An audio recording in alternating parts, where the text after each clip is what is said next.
Programa Divinista. Programa Divinista. Programa Divinista. Oi, pessoal, você que já está conosco, você que está chegando agora. Nós estamos aqui no Programa Divinista tratando do livro Moral, Amor e Revelação, de Oswaldo Polidoro. Estamos com a nossa convidada, Alessandra, que vai falar já para quem chegou agora. Se você perdeu a primeira parte, o nosso programa está gravado no Spotify. Procure lá no Spotify por Programa Divinista. E, se você quiser ganhar o livro Evangelho Eterno, aí gratuitamente, né, receber nosso presente aí na sua casa, mande para nós um WhatsApp no 996084846 com seu nome e seu endereço completo. Então, só fechando, a Lili já vai falar sobre a revelação, mas dando uma fechadinha aqui, só lembrando, né, os três sentidos do amor, moral, da lei divina, moral, amor e revelação, e muito importante esses três sentidos, porque a moral sem amor fica muito rígida, muito inflexível, não tem outra palavra. O amor sem a moral fica muito permissivo, e a revelação, talvez sem a prática, não tenha muito sentido. Então, voltando com revelação, que são as práticas mediúnicas. Então, vamos lá. A revelação, ela vem para ser essa conexão com o plano espiritual, para advertir, então, para alertar a gente de algumas questões. Se eu estou agindo errado, se eu estou fazendo, né, as coisas contrárias à lei divina, eu vou para um lugar não muito bom, né? Eu vou descendo ali nos céus espirituais e não vou para um lugar tão bom quando eu desencarnar, quando eu morrer. Ela vai ilustrar, porque ela vai trazer os casos, né, que acontecem, enfim, casos de espíritos que estavam encarnados assim como nós, e o que acontece, né, quando com eles lá, né, depois que eles desencarnam, e eles vão advertir, ilustrar e consolar, porque, óbvio, a gente vê que a vida continua, que a gente não tem uma divisão assim, né, 0 ou 1, no sentido de fiz uma coisa, me comportei de um jeito nessa vida, acabou, né? É céu ou inferno e não tem mais jeito. Não, existem muitas, né, encarnações, e a gente vai poder recuperar as nossas falhas. Eu gostei do detalhe que a Alessandra falou, que é a conexão. O Milton, quando vem aqui, ele fala que é a internet divina, né? Esse termo foi criado pela Roseli, muito tempo atrás. Assim como ultimamente eu tenho dito que a justiça divina ela não é punitiva, ela é o Waze nosso, né? Porque ela serve para colocar a gente no caminho de novo. Você errou, volte para cá, né? Mas uma fala que você falou é importante. Olha, a gente recebe advertência, né?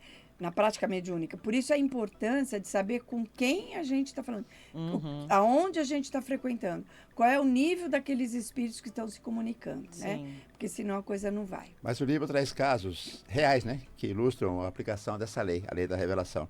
E tem um tal de Abelardo, o personagem Abelardo, né? Tem o Abelardo. Fala para nós. Vamos ao caso do Abelardo. O Abelardo, ele é um espírito que está encarnado, então ele está vivendo, né, na sua encarnação, e ele sofre por questões cardíacas, né? Problemas no coração. Nessa encarnação atual. E ele vai a muitos médicos, vai procurar, vai pesquisar, e os médicos não conseguem achar muita justificativa, o porquê ou como ajudá-lo. E quando a gente vai ver a história do Abelardo, ele tinha sido, né, um guerreiro cruzado. Ou seja, ele matou muita gente em nome de Deus em outras vidas. Além dessa vida, ele teve uma outra vida, que ele foi um nobre muito tirano. Então, também não foi legal, né? E ele também perseguiu muita gente que trabalhava com o lado espiritual. Ou seja, ele tinha tido 3 encarnações anteriores a essa, que ele pisou na bola. Literalmente. Ele teve aquele desequilíbrio com a lei que a gente estava falando, né? No primeiro bloco. Não matarás, por exemplo. Por exemplo, ficando só nisso. Sem contar, né, a mentira, enfim, outras questões. Então, o que acontece com o Abelardo é que, por uma questão de lei de equilíbrio, né, que a gente sabe, lei de equilíbrio universal, ou seja, ele agiu muito errado, e ele criou marcas nele espírito. E daí ele veio nessa vida com esse problema no coração. E a gente vai vendo, então, essa lei de causa e consequência, né? Do que a gente faz e o que a gente registra na gente mesmo. Ele acabou procurando um centro espírita, foi isso? Não, na verdade, os 3 espíritos, né? A gente está retomando a história do livro. A gente tem o mensageiro, que é do lado espiritual, e 3 espíritos que estão encarnados e que eles desdobram e vão fazer esse trabalho no plano espiritual. Então, uma das tarefas que eles tiveram, né, das atividades, foi ir tentar ajudar o Abelardo. Ah, verdade, o Abelardo está desencarnado. Não, ele está encarnado. Ele está encarnado. Mas daí eles vão lá para entender, lá na assim, casa dele, espiritualmente. na casa dele, espiritualmente, para entender o que a gente pode fazer para ajudar nesse contexto. E daí, como no plano espiritual, e aqui, né, Deus é muito inteligente, ele vai usar todos os artifícios para também ensinar. Então, olha só, a gente pegando a revelação aqui, né? Nesse caso, os 3 encarnados, que é o discípulo, a ex-protestante, o jovem sírio, então são os 3 que estão encarnados, estão ajudando o mensageiro no plano espiritual, eles também vão aprender muito com o caso, né? Agora, por que... Por que ele recebe ajuda? Por que resolve... qual foi... Não estou querendo que ele não receba. Não estou querendo. Mas do nada eles foram ajudar? Ou ele não resolve, do nada. O livro ele não fala o pré-ajuda, não mas ele fala. fala por que ele vai receber e qual tipo de ajuda que o Abelardo vai receber. Porque não é qualquer ajuda, né? Não é uma ajuda no ele não vai ser sentido curado. de cura, não. Ele vai ser bem educativo, caso. Porque Deus, acima de tudo, é inteligência. A gente pode não entender, mas a Agora, inteligência. é interessante que, assim, tem uma frasezinha que a gente repete muito aqui, a gente comenta isso, né? Olha, a gente repete a frase sempre muito, que é assim, a colheita é livre, ou seja, gente, eu tenho um campo lá. Ao contrário. A semeadura é A livre. semeadura é livre, eu vou lá, eu planto o que eu quiser, eu posso plantar erva daninha se eu quiser, eu planto o que eu quiser, o tiga, o que eu quiser, posso pôr uma laranjeira lá. Só que depois eu tenho que colher aquilo que eu plantei. E aí vem, Lelê, o papel das nossas escolhas e as suas consequências. Eu queria que você falasse um pouquinho sobre isso. Exatamente. E é isso que esse começo do caso mostra, né? Então, o Abelardo, nas outras vidas, ele teve o livre-arbítrio, ou seja, ele pôde escolher se ele queria ser ou não um guerreiro cruzado, né? Se ele ia ser ou não tirano, né? Se ele ia ser ou não ali cruel nas suas atitudes ou nas suas escolhas. E depois ele vai ter que colher aquilo que ele plantou, né? Então, nas vidas anteriores, ele de fato teve escolhas contrárias à lei, né? Do não matarás, que tudo que a gente falou, né? De ter tido um comportamento ruim, e nessa vida agora ele está colhendo, né, esses resultados.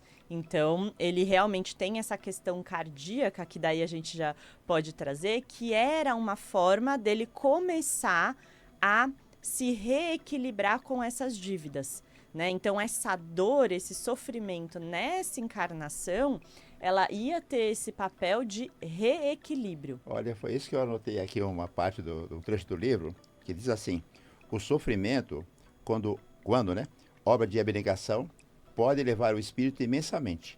Quando, porém, se sofre por causa de crimes cometidos, o sofrimento é apenas um efeito disciplinar. É o puxão de orelha, né? É o puxão de orelha. Pois é, a gente vai comentar isso já, porque tem umas coisas muito interessantes sobre essa questão da dor.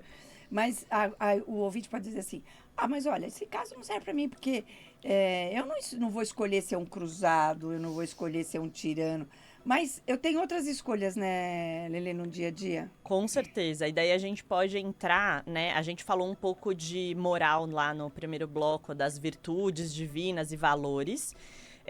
E a gente tem, hoje em dia, alguns desafios, eu posso dizer assim, literalmente, que, por exemplo, é o egoísmo, né? Então, quando eu sou muito egoísta, ou seja, eu vou pensar só em mim, no que eu preciso, nas coisas que eu quero, eu posso escolher caminhos que não sejam tão bons, né? Então, assim, tudo bem, eu posso não matar em nome de Deus, mas eu posso sim tirar, por exemplo, dentro, sei lá, da minha empresa ou do meu trabalho, eu posso puxar o tapete de alguém para eu querer aquilo só para mim. Eu pensei nisso por também. egoísmo. Ou seja, eu estou matando a oportunidade da pessoa.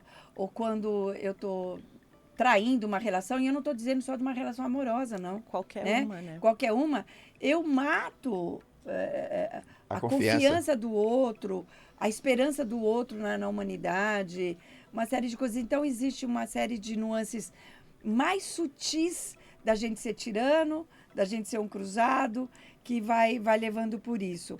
Mas tem uma reflexão aí. A dor pode ser um meio de aprendizado, e será que ela é tão necessária assim? Então, no livro, e nesse caso, ele vai dividir muito bem essas duas situações, né? Ele vai falar assim, ó, se eu apenas sofro e fico lá, nossa, que dor, que martírio, e eu tô sofrendo sem pensar da onde pode ter vindo essa dor, ou por que eu tô com essa dor, ou o que eu aprendo com essa dor. Então, se eu tô lá só sofrendo, sem muito pensar... E ainda assim, puxa, por que Deus tá fazendo isso comigo? Nossa, eu não mereço, né? Eu não mereço. Eu tô só ressarcindo dívida ali e não tô evoluindo, né?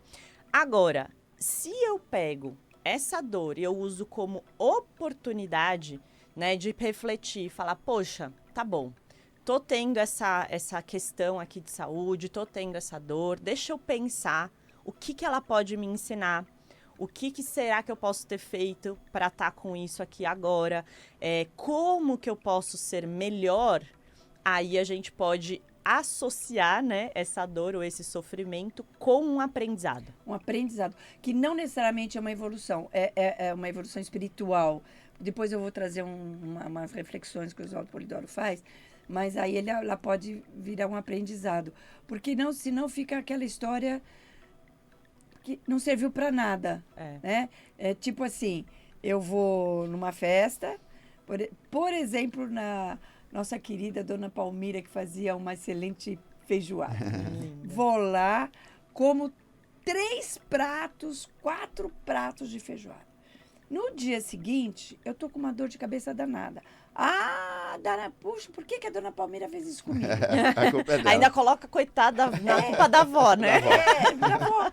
Mas a gente faz isso. Por que Deus fez isso comigo? Uhum. Se eu não paro para pensar, puxa, mas eu comi muito, meu estômago tá ruim por causa disso, na próxima vez eu como as 4 de novo.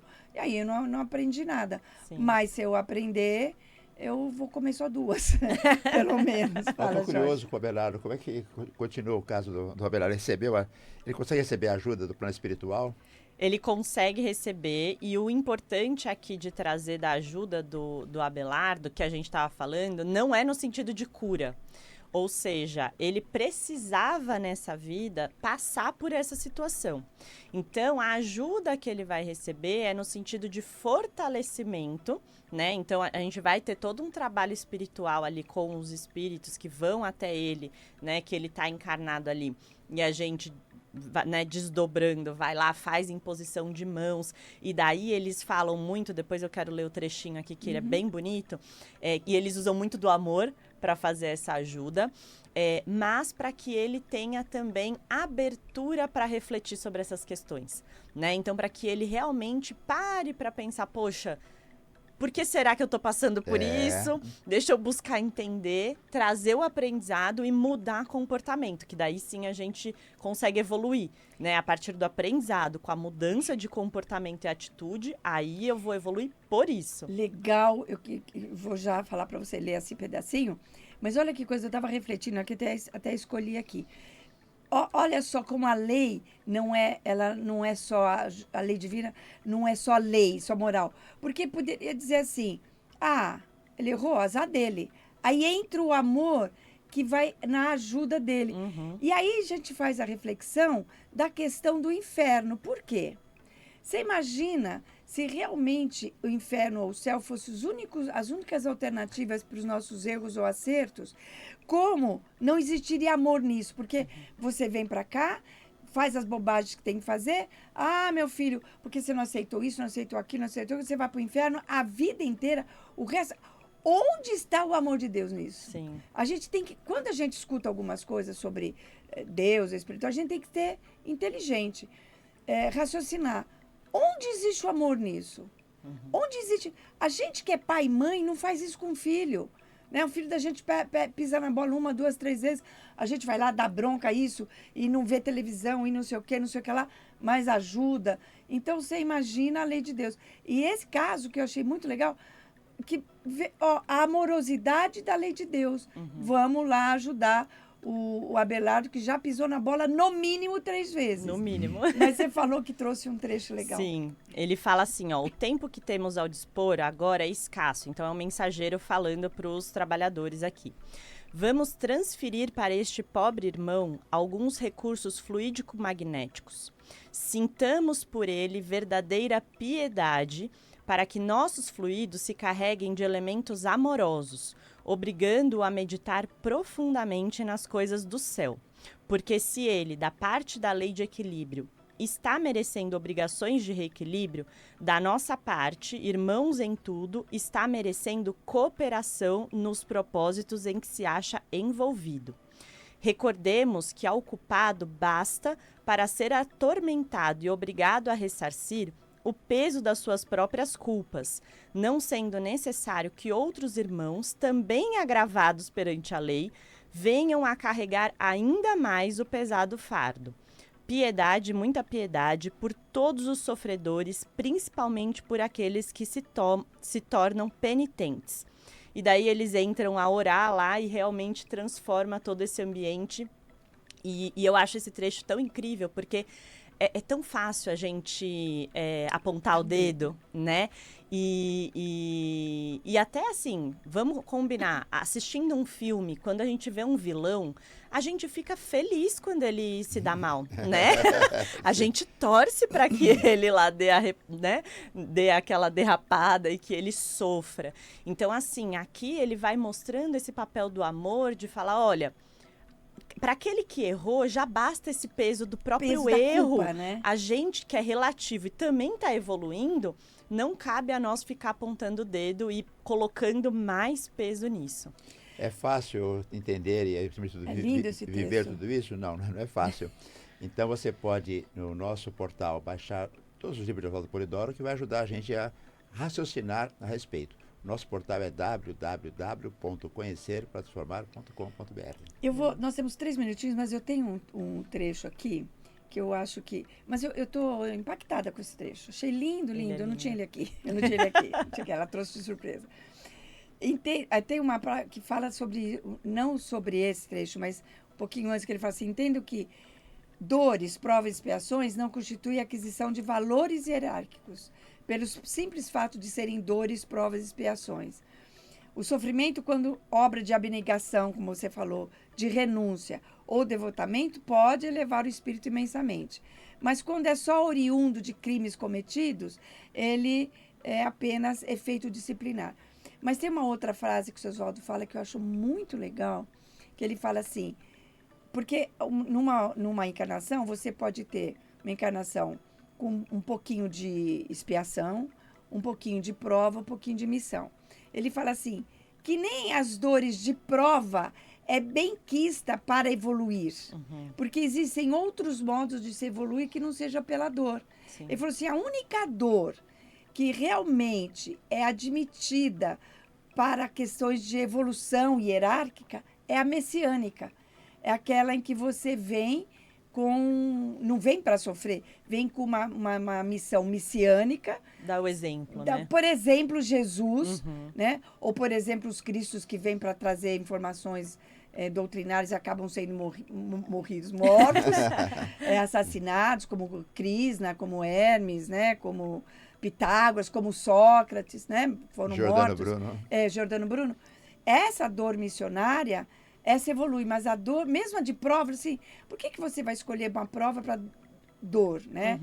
Não precisa, mas a messiânica. E a gente tem 1 minuto, eu queria que você te passar, te passo as palavras, você quer fazer um fechamento, alguma coisa, e o que nós vamos ver no próximo domingo. Boa. Esse livro, né, ele traz mais de 18 casos, então a gente com certeza vai dar uma pincelada aqui, a gente falou de um hoje, próximo domingo a gente traz mais, mas de novo tem lá os 4 episódios no canal Conhecer para Transformar do YouTube, que eu dei um passinho além, mas fica o convite para vocês lerem o livro. E para fechar, assim, o que eu queria trazer desse caso em específico, né, eu acho que ele traz 3 pontos fundamentais. Primeiro, que o que a gente faz traz consequência, não tem jeito, a gente registra e é isso, a semeadura é livre, a colheita é obrigatória, fica aí, né, pra gente refletir o que cada um de nós está semeando no nosso dia a dia. O segundo ponto é essa questão da culpa, né, então que a gente não precisa colocar mais culpa na vida de ninguém, a gente tem que fazer a nossa parte e contribuir. E o terceiro é que o plano espiritual, eles sempre vão apoiar com o objetivo de ajudar a gente na evolução. Então, até para ele que tinha que passar por essa dor, ele recebe ajuda para isso, né? Então, a gente nunca está sozinho e a gente sempre tem esse amparo. É muito reconfortante. Muito bom. Vamos lá? Se você quiser ganhar o livro Evangelho Eterno, mande para o nosso WhatsApp no 996084846 com o nome e endereço completo.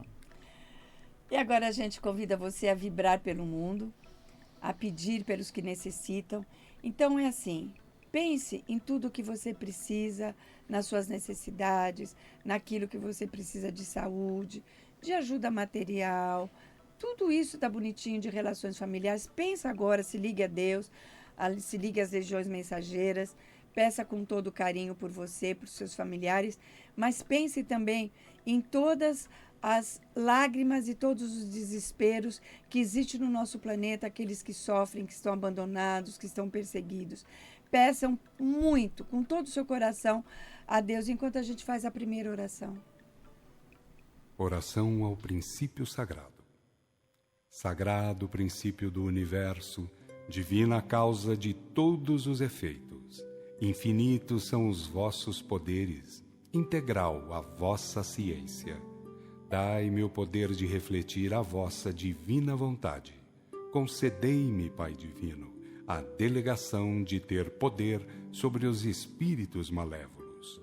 Envolvei-me, ó poder infinito, em vossas graças e virtudes, para que minha vontade seja o reflexo de vossa divina justiça. Fazei de mim, Senhor absoluto, um veículo de vosso infinito amor para aqueles que o merecerem. Acompanha, Jorge? Não. Lelê acompanhou alguma coisa? Não. Nós estamos com 50. Você acha que dá para pôr os 10 mandamentos? O que você acha? Dá? Vamos lá, já que é o nosso norte? Sim.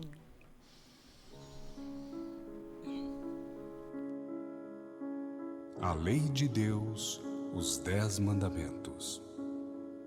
Primeiro, eu sou o Senhor teu Deus, não há outro Deus. Segundo, não farás imagens quaisquer para as adorar. Terceiro, não pronunciarás em vão o nome de Deus.